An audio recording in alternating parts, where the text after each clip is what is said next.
Yeah, singlehood for everyone who is single or who will be single who was single by choice or by circumstance. It's not a description of who you are as a person. You're more than being a single person.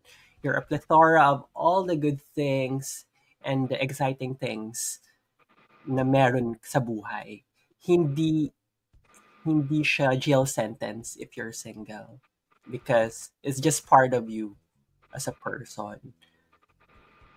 I think my biggest epiphany nga with all that's being single for quite some time na is always look deeper. Ano yung intention mo moving forward every time. Just kahit anong mangyari, move forward. Make it work for you. Don't let it be a shackle na, ay, single ako, ganito na lang. Don't settle. Alam niyo yun na huwag tayo mag-settle na because of a circumstance sa buhay natin or a label. Kasi, it's just part of you. Pwedeng mabago yung current circumstances mo, pwedeng mabago yung status mo, social media.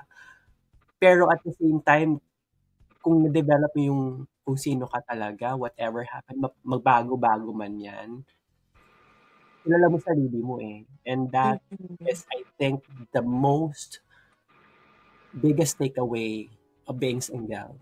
Being able to know and say to the world na eto ako, na walang halong shame or guilt, but claiming your Regret. and regret, but claiming yourself in the most beautiful and exciting and most adventurous way that you can be. So, wag malungkot.